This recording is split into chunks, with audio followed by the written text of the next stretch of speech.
สุดยอดอลังการงานโซพอของน้องอาอายบอสนกพงศกรแห่งวงเสียงวิหกในงานวันเกิด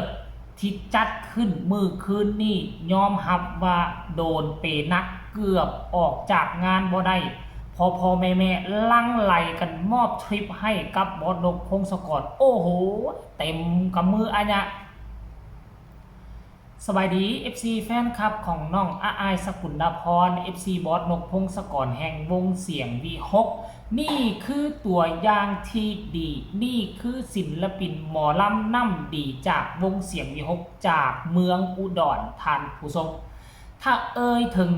ศิลปินหมอลำเอ่ยถึงหัวหน้าวงหมอลำมีบกี่คนท่านผู้ชมที่จะ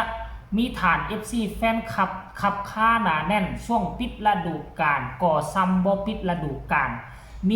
มีงานลังไหลกันเข้ามาตลอดหน้าตาดีสูงข่าวยาวอาดลาดบอสนกพงศกรมือว่านนี่ได้ไปร่วมงานวันเกิดของเจ้าภาพ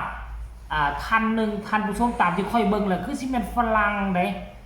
คือซีเมนฝรั่งนี่แหละเพื่อนได้มีโอกาสไปวันนี้ไปร่วมขึ้นเวทีกับแม่ทัพดอกเหมยโอ้ยสองคนนี้อยู่น้ำกันพวกเจ้าฮู้บ่ความมวลความมันจึงบังเกิดขึ้นนับตั้งแต่ตอนย่างขึ้นเวทีมี FC แฟนคลับคอยมารอท่าสองข้างทางเลยท่านผู้ชมขึ้นไปทำการแสดง FC แฟนคลับพ่อแม่ทั้งฝรั่งทั้งไทยทั้งอันนั้นแห่แหนกันเข้ามาเกาะขอบเวทีอยู่ทีงานบอสนกพงศกรก็มาในสุดแดงหน้าตาสะสวยอยู่แล้วหน้าตารอเราอยู่แล้วถึกใจพ่อยกแม่ยกกันเป็นแถวโอ้ยญาติกันเบียดกันเข้ามาเพื่อจะเอามาไล่มาให้กับบอสนกพงศกรเจ้าภาพแห้งคักเจ้าภาพจัดมาไล่สุดใหญ่มาห้อยใส่คอคล้องคอใส่บอสนกพงศกรนะแล้วก็ยังเบิ้ลให้อีกเงี้ยเนาะเงี้ยน้ำตาเทวดาเงี้ยน้ำทิพย์ใบพันแบ่งพันห้ำใส่กับแก้วให้บอสนกพงศกรอีก1 แก้ว 1,000 1 แก้ว 1,000เบิ้ลเข้าไปกินได้สำใดเอาไปสำนั่นปาดโถเป็นตาสะอ่อนทานผู้ชมอ่อนซ้อนเด้คันว่าอายขึ้นไปยืนอยู่บนเวทีนำสิเป็นแนวใดเนาะค่ำคืนที่ผ่านมานี่นะเห็นแล้วค่อยก็รู้สึกว่าบอสนกพงศกรนี่คักเว้ยมีแต่คนหักคนห่วงคนหอมรายละเอียดให้ทุกคนไปชมคลิปนี้สากลขออนุญาตเนาะเพจใหญ่ของเสียงวีหกอยากจะนำเสนอคลิปนี้อีหลีอยากจะให้ FC แฟนคลับของทางฝั่งลาวได้เห็นการเคลื่อนไหวของบอสนกว่าเพิ่นมีการเคลื่อนไหวแนวใดว่าเพิ่นโด่งเพิ่นดังซ้ำใดให้พ่อแม่ชาวลาวไปเห็นคลิปนี้พร้อมๆกันเลย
ดอกเลยเอ้า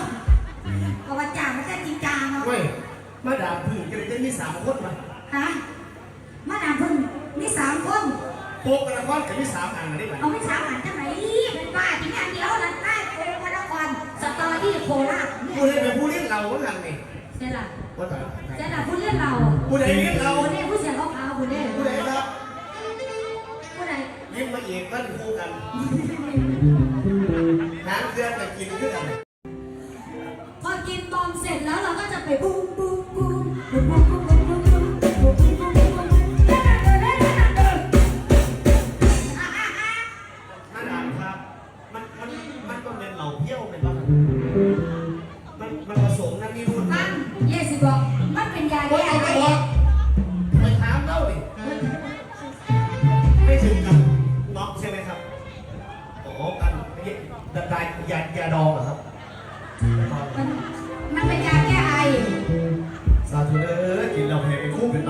เป็นบ่อเด้อ มันเป็นอย่างใหญ่ โอ้ยกำลังคิดอยู่แต่ว่าผมก็บ่คิดว่าสิมีมือนี้เลยนะอันเห็นแม่พักดิตาสวดตัวนี้ เห็นว่าแล้วเราก็ข้ามมาใจเย็นๆยังต้องเป็นกินอาบกินซ่าเลยเราเอ้ย ใครกินตะหงไหม ฮะลองมึงอันนี้แซ่บก็หงอีกเป็นมากระไทยยาแก่อีกว่า โรงพยาบาลอยู่ไหนวะนี่ ไม่ยุ่งในใจเลยเย้มันเป็นขวดแล้วเย้ มานั่งมานี่นะ นี่นะพอแม่ๆ FC แฟนคลับชาวลาวโดยเฉพาะชาวนครหลวงเวียงจันทน์มี FC แฟนคลับของรถนกพงศกรนี่เต็มไปเลยทุกคนเลยปิดฤดูกาลเปิดฤดูกาลนี้เมารถจากเวียงจันทน์นี่ข้ามหนองคายไปหาอุดรทุกปีจะมีคนลาวไปตลอดท่านผู้ชมค่อยก็เชื่อว่า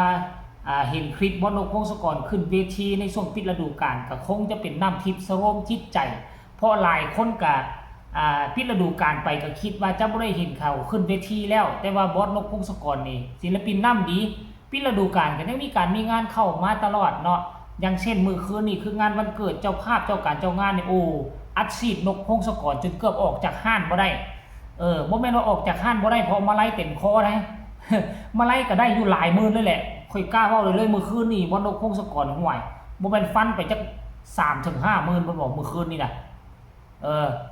ค่าจ้างยังเมื่อวานได้มาลงมาไล่อีกตื่มได้แล้วก็ยังทริปหน้าเวทีทำผสมแต่ว่าสิ่งที่สำคัญกว่าอย่างน้ำตาเทวดาและสิเฮ็ดให้เพิ่นเกือบออกจากงานออกจากห้านบ่ได้ทานผู้ชมเนาะเอาอันนี้ก็เรื่องราวข้อมูลข่าวสารของศิลปินคนหนึ่งตู่ท็อปแห่งวงเสียงดีฮกนกพงศกรพ่อของน้องอายสกุลนพรก็เอามานำเสนอมาฝากมาต้อนกันเพียงซ้ำนี้ก็แล้วกันอยากให้ทุกคนเห็นความดังความปังของบอสนกว่าดังปังขนาดใดขนาดไปงานวันเกิดก็ยังว่าห่วยมาไล่ล่นคอแล้วก็ทริปเต็มมือเลยทานผู้ชมโอ้ยเงึดแต่อย่างเดียวคือคนญาติกันเข้ามาให้ทริปบอสนกพงศกรเนี่ยแย่งกันเข้ามาข่อยสิมาก่อนเจ้าสิมาก่อนจับมือบ่วางถ่ายรูปถ่ายคลิปโอ้